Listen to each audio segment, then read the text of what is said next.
What's up, everybody? It's Jordan, and welcome to the Sports 2 Hines Show. In this video, I'm going to be continuing my series and doing a 3-round mock draft and a free agency simulation for each NFL team. This video, I'll be doing that of the Minnesota Vikings. The Minnesota Vikings, they bring in a new head coach. They fired Mike Zimmer after underachieving yet again. The Minnesota Vikings, to me, I feel like have the pieces together, and if they have the right moves in the offseason, I can definitely see them being a playoff contender in the 2022 season. Let's go ahead and get into this video here.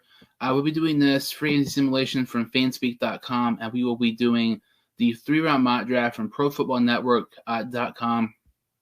So looking at the Vikings cap situation, according to fanspeak.com, they have negative $800,000 in cap space. So we're going to restructure Hunter's contract here. After that, we will go up to still under $5 million. Yeah, do not expect much, signings and moves for this Vikings team this upcoming, offseason.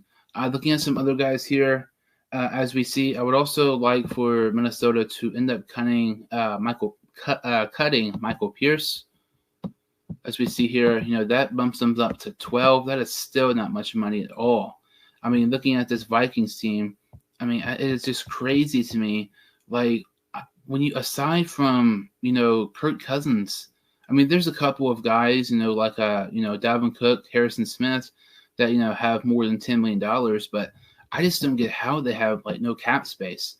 Looking at it here, I'm going to cut Greg Joseph. I know he's a free agent. I'm not sure why he is even, on the roster there, showing that he's not a free agent. But that's really about it, for the Vikings to cut. So after those moves, the Minnesota does not have much money at all. They only have $13 million. That is really, really, really bad.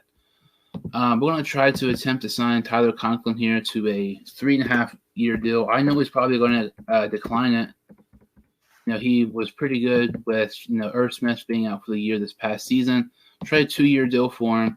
Percentage guarantee will go 90. I don't figure he'll accept it because we have no money at all. He does accept it, kind of surprises me there. And I cut Greg Joseph because he is a free agent. And if we did not cut him, it would not show that he would be a free agent. And it would give us an option to re-sign him. We're going to try to re-sign him here. Let's see here. Greg Joseph, we'll try a $1.5 million for a 2-year deal. Percentage guarantee will have 90. So he accepts our offer. So we're able to re-sign Tyler Conklin and Greg Joseph.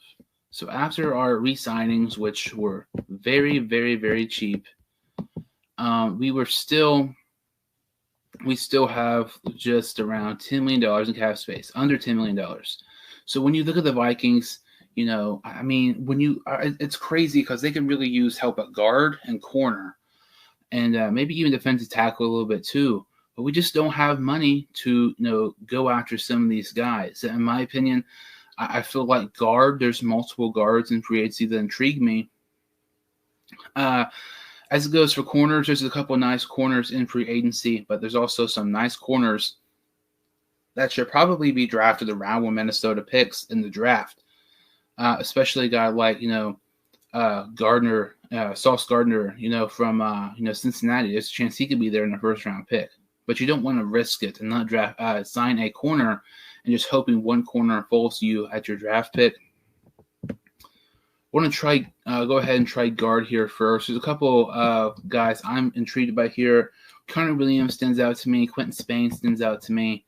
A.J. Kane. I don't see him listed here. I guess they must have had him re-signing with Jacksonville in here. So looking at it here, I want to try Connor Williams. I want to try 5.5. I know that's probably lowballing him. Let's see if he'll accept that.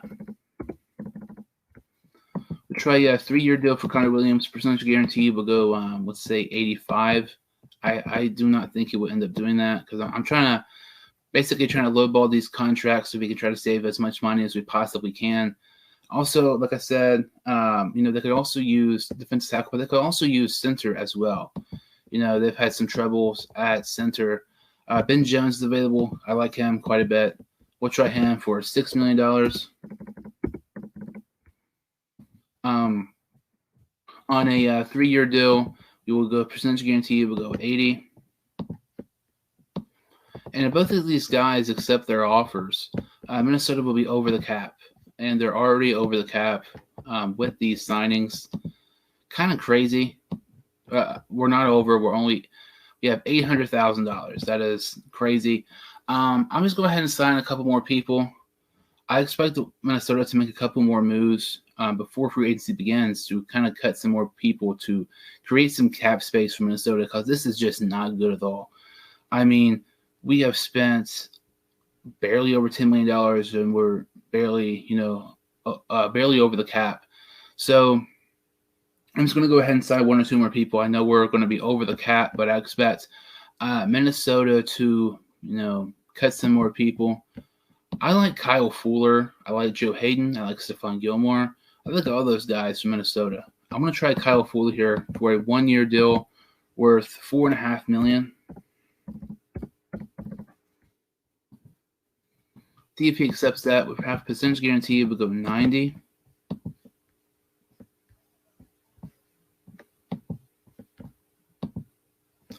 And it's not letting me, sign Kyle Fuller since we are over the cap. So that really sucks.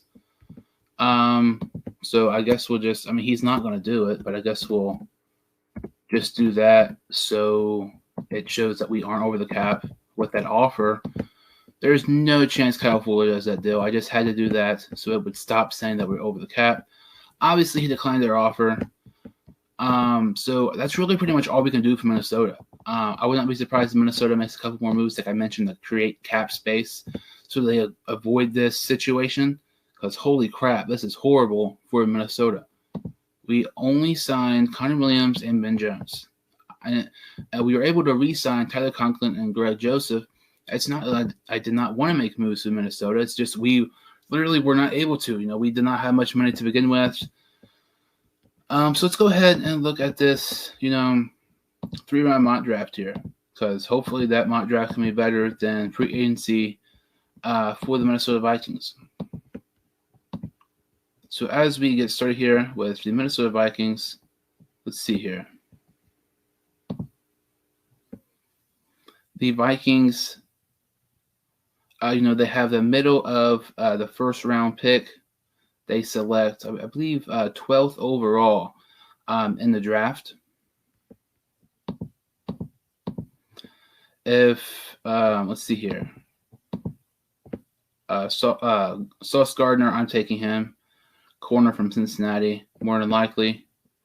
Looking at offense, Kenyon Green is available, but we already signed Connor Williams. We also signed Ben Jones. Chris Olave, that's a guy who's going up draft boards. We're going to go ahead and take Sauce Gardner, the corner from Cincinnati University. And he's somebody who, there's a chance, as crazy as it sounds, he might not even be there with the Minnesota Vikings, first round pick, 12th overall. Because he's one of those guys who is really, impressing people at the combine this past week. And, look at some other guys at that first round pick, Tyler Linderbaum, the center from Iowa. I know the Vikings could really use help at center, but I don't think they would take him, that high. I wouldn't be surprised if maybe, they maybe traded back just a tad bit to get extra, draft capital, and then maybe took him. But I don't think, with their 12th pick, they would end up taking him there. So as we see, the 46th pick overall for the Minnesota Vikings, they have 1/3, they have 1 second, and they have 1 first. Looking at offense here, Kenneth Walker, the running back from Michigan State. Zion Johnson, the guard from Boston College. Very surprised he's still available there. Looking at defense here, let's see here. Devontae White, defensive tackle from Georgia, really stands out to me. Like I said, I feel like the Vikings could use more defensive tackle help. Honestly, there's part of me thinks he shouldn't even be here.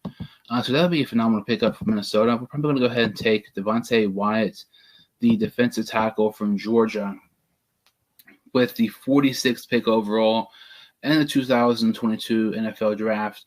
The Vikings' only second-round pick. So in the first round, we took Sauce Gardner, the corner from Cincinnati. In the second round, we take Devontae Wyatt, the defensive tackle from Georgia. feel like both of those guys can make an immediate impact for the Minnesota Vikings. As we see here, the Minnesota Vikings have a 77th pick overall in the 2022 draft. That is their only third-round pick. So to me, when I'm looking at the Vikings, they can, we already tapped corner, we already tapped offensive line. I'm kind of looking at now at like edge, safety, linebacker, something like that. Let's see here. Corner, Tariq Woolen. I like him a lot. Nick Benito, that stands out to me. Both of those two guys, I'm probably going to take one of those guys there because this is probably about where both those guys should go. It just really depends who you like more and what do you think who do you think's higher on your big board. I don't really, think one's better than the other. I feel like they're probably about the same around this area.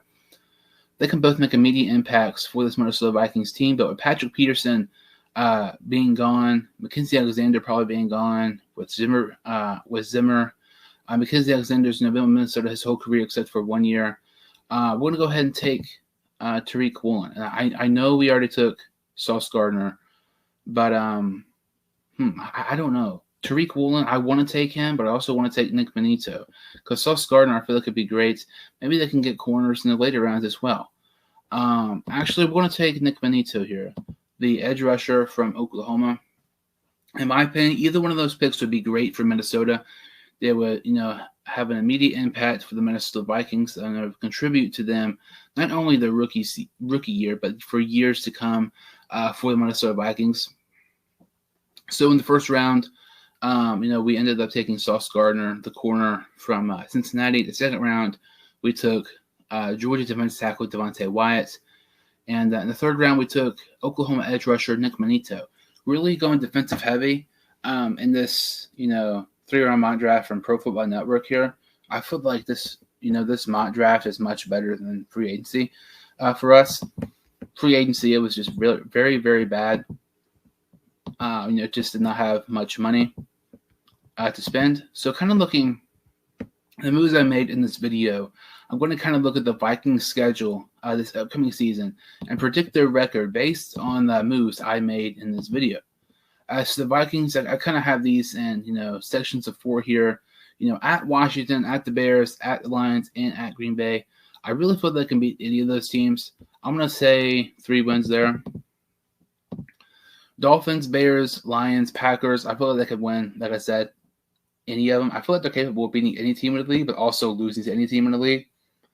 I'm going to say 2 because I wouldn't be surprised if they had an upset loss there. Cowboys, Giants, Patriots, and Jets. I'm going to say 2 there. So that's, I believe, 7 or 8 so far. Then we have the Eagles, Bills, Colts, Cardinals, and Saints. That's definitely, looking at this, groups of 4, groups of 5. That's definitely their, toughest game stretch.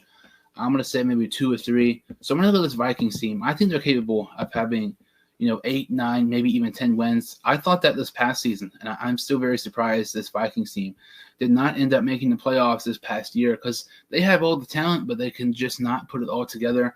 I'm very excited for this Vikings team for the upcoming, NFL season. That really about does it for my video here. If you've seen my videos before or if you're new to the channel, make sure to like this video and subscribe to the channel. I would really, really appreciate it. I thank you all so much for listening, and I will see you all next time on the Sports 2 Hines Show.